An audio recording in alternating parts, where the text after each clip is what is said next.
साल 2023 में IBM ने ऐलान किया कि वो अपने 7,800 एम्प्लॉयज की जगह अब AI इस्तेमाल करेगी। कुछ ही महीनों में दुनिया की सबसे बड़ी टेक कंपनियां जैसे गूगल, अमेज़न, मेटा ने लाख की संख्याओं में ले ऑफ किए और इन सब की वजह में एक नाम बार बार आया, आर्टिफिशियल इंटेलिजेंस।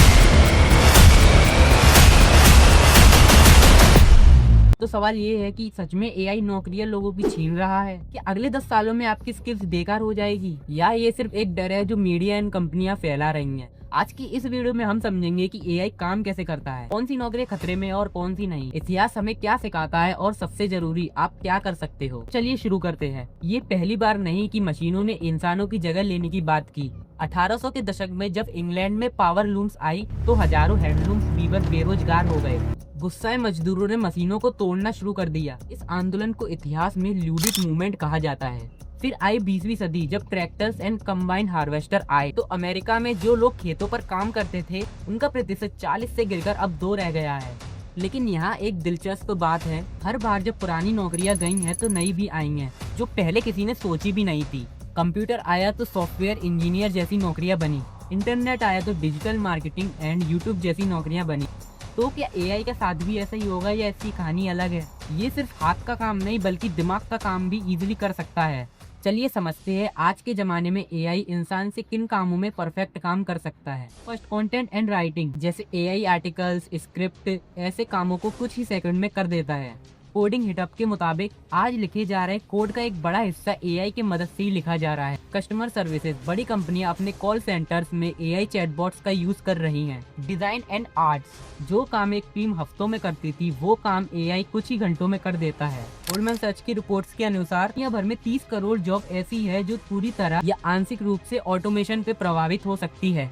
लेकिन यहाँ एक जरूरी बात समझनी होगी, प्रभावित होना और पूरी तरह खत्म होना, इन दोनों में बहुत अंतर है। चलिए जानते हैं कौन सी नौकरियां ज्यादा खतरे में। Data entry operators, telemarketing, translator basic level, junior content writer, customer support, यह नौकरियां ज्यादा खतरे में है।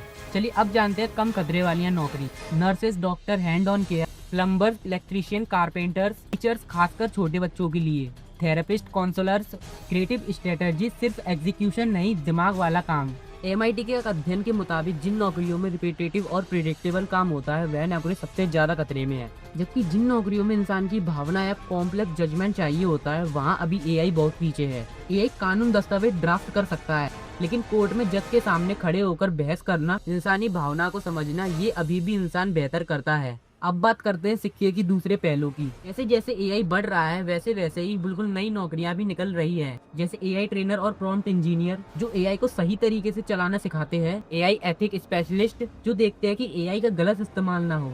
वर्ल्ड इकोनॉमिक फोरम के मुताबिक 2030 तक AI लाखों नौकरियां भी खत्म कर देगा, लेकिन साथ ही उससे ज्यादा नौकरियां भी आएंगी। समस्या ये नहीं है कि नौकरियां नहीं बचेगी, समस्या ये है कि ट्रांजिशन का मौका मुश्किल होगा। जो व्यक्ति आज डाटा एंट्री कर रहा है वो कल अचानक AI एथिक्स स्पेशलिस्ट नहीं बन सकता, उसे नई स्किल सीखनी होगी और यही सबसे बड़ी चुनौती है।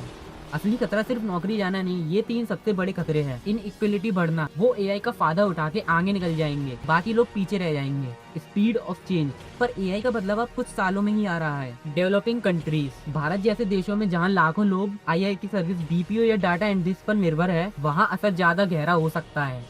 तो अगर आप सोच रहे हो कि आपको क्या करना चाहिए तो ये बातें आपको जरूर सुननी चाहिए। पहले तो स्किल सीखो, जैसे कि बहुत सारी स्किल्स है, मैंने वीडियो डाल रखी है, देख लेना। और सिर्फ नौकरियों पर निर्भर ना रहना। और सबसे जरूरी बात, अगर आप AI को मास्टर कर लोगे तो आप भी हाई इनकम कर सकते हो। कैसी लगी आपको ये वीडियो? अगर अच्छी लगी हो तो लाइक एंड सब्सक्राइब कर देना। ये मेरी पहली डॉक्यूमेंट्री सी वीडियो है।